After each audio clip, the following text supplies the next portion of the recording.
but radio became obviously like this massive part of your life as Huge, well. yeah. And for a lot, again, I just associated you with the Edinburgh Fringe. Yep. I'd go up, I'd have to be woken up by someone shaken awake to go to do this. Brought straight from the pub.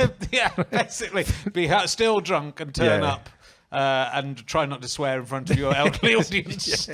I'm not sure I always succeeded. Yeah, it was Andrew Maxwell. Yeah. The brilliant Irish comic. Andrew came on my radio show that we did from the Fringe every year, and it was a case of just how wasted he could be. And he came on, and he would just look at there. Fuck me, there's some low-hanging fruit in here, Fred. God's fucking waiting room here. It was astonishing. He was funny. Yeah. I remember what the head of Radio Scotland was in the audience, and he said, and the big news that year was that the Pope was coming to Glasgow. And he says to me, "Where's the Pope playing, Fred?" And I said, "Oh, it's Bellahouston Park." "No! Get him to do Ibrox." Tell him to put on his away strip. And do Ibrox. See, and of course, because I'm from Perthshire, I really wasn't aware of the complexities of the inter-Christianity goings on here. Yeah. There was the odd night up in Perth that me and the rest of the boys from the Free Presbyterian Church of Scotland went out and kicked fuck out of the Amish. Right?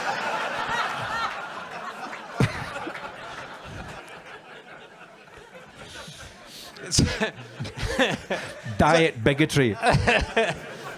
So, I mean, you went to the Edinburgh Fringe like every year. Yeah. Right? For how many years? Because I read God. when you were doing 25, and so and that wasn't the last one. I think I did something like 30, 31 maybe, right, yeah. until COVID, in fact, was Right. the first proper interruption to the Fringe. And then I went back a couple of times, and then I thought I've probably had enough. Why have you had enough? I just felt it had changed quite a bit, Yeah. and I wasn't really enjoying what I was doing. Richard, what I did was I had a lunchtime chat show Yes. where I spoke to people in front of an audience and asked them about their career. Yeah. And you know how grinding that can be. It can be awful. It can be awful. That's it. No, and I don't think I was very good at it, but you know, it was. So I felt if I wanted to do the Fringe, I should go back and do stand up at the Fringe. So Yeah. I'm not saying I won't do it again, but I wouldn't do it until I've got a full hour of a new stand up show. Sure. I mean, but that's in like an incredible amount. You know, it's an incredible amount of time. You started comedy late, Yeah, so you're a little bit older than I am, shall we say? yeah. So to be still.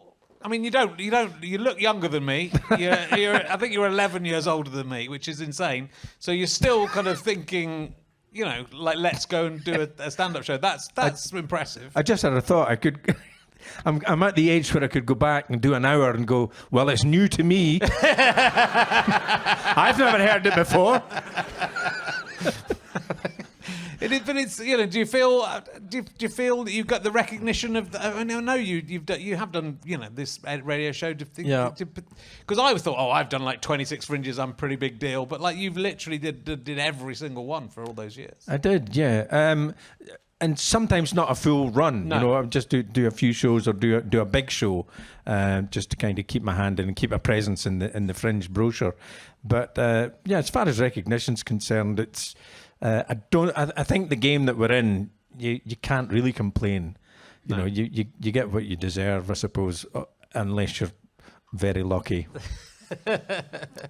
And so I just felt that Edinburgh morning show felt like such a institution that I sort of just assumed that was still going, I have to say, but that stopped like about 8 years ago. Right? They did, yeah. It stopped because the whole morning show stopped. Right. That was again a big decision in my life and my career, but that decision wasn't mine. Right. That was the then head of Radio Scotland who took me. We used to have a contract negotiation every year, and it should have been on the 1st of October, and on the 1st of November, somewhat later, we had the meeting, and he said, "I'm changing this schedule and taking you off air." Right. And that was the end of the conversation. There was no, "This is why we're doing it," or anything like that. Yeah. So after 18 years, and given the BBC, you know, I kind of thought that was unfair. It does seem I took it badly. Yeah, but you should take It was the 13th of March, 2015, that we actually came off air. Yeah, it's a weird thing though. It does seem to happen like a lot, and people don't, you know, and people understandably don't take it well. I mean, like Steve Wright's obviously a big example of that. It's just happened to Frank Skinner as well, not on the BBC, but on Absolute, I think, isn't he? He's just like 15 years, and then I know we're not renewing it, and he's just been nominated for an award nicely. Just surprising, But yeah, what? I mean, you do understand they have to kind of keep moving things along, but I think when you've got something, it seemed just such. I mean, maybe just all your listeners died because they were so old, but it's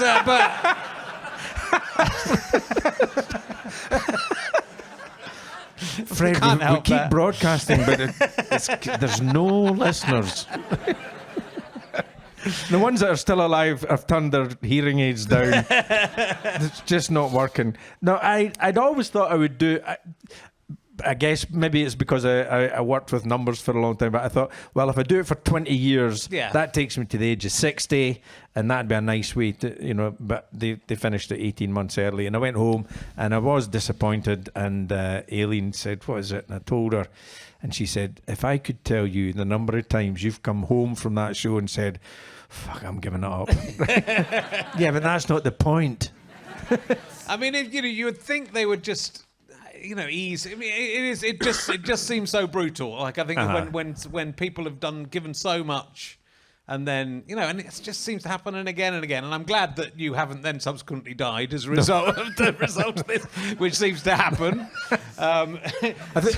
But you've gone back into radio though, so you are still working in radio. Yeah, well, that's right. That happened during COVID. I got a phone call from, as it then was, Clyde 2, Radio Clyde sister station, and they phoned up and said, "Look, would you be interested in coming to do a show?" I said, "What would you want?" He said, "Well, really, whatever you fancy." I said, "Well, I really don't want to do a weekly, a daily show." Yeah. He said, "Well, what about weekends?" And I said, "I don't want to work on Saturdays." I said, "Well, do a Sunday then." So and they gave me the gig, and that's coming up 3 years now. Great, yeah. And it's now rebranded, of course, to Greatest Hits Radio. Okay. If you're interested.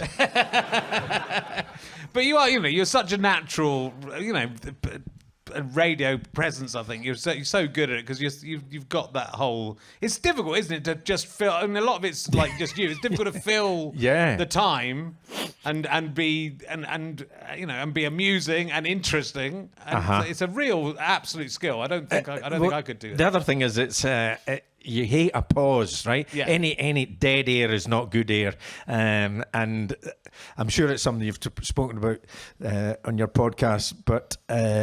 I have got a family history of prostate cancer. Right. So Dad had it.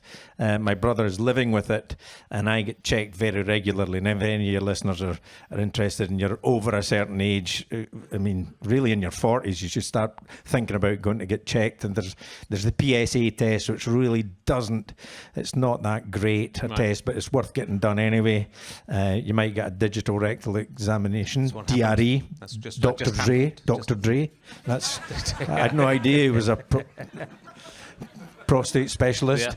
Yeah. But first time I got one, I wasn't familiar with the doctor, and in fact, when Dad had it, my dad preceded Connolly with material about prostate exam. That was my old man. I mean, must be 25 years ago, more in fact. He's sadly no longer with us. He had an even worse cancer called mesothelioma. Dad said, he said, my family name is Derek. God, Derek, he said, I didn't think I'd get to my 60s and have some bloke tell me to take my pants down. And he put one hand on my shoulder, and then I felt his finger going up my hoop. And I thought, if I feel another hand on my other shoulder, I'm going to hook this bastard.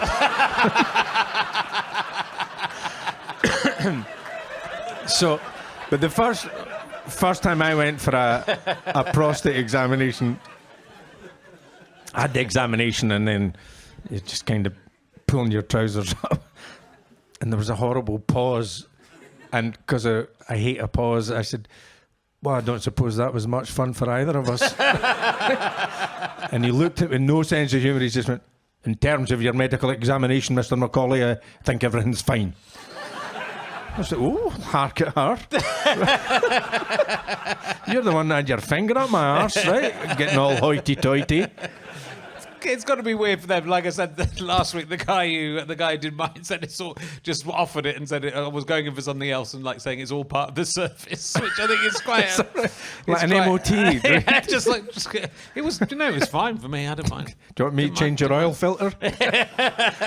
That's medical for. I'll just check your oil filter here, sir. Oh, there's the sump away.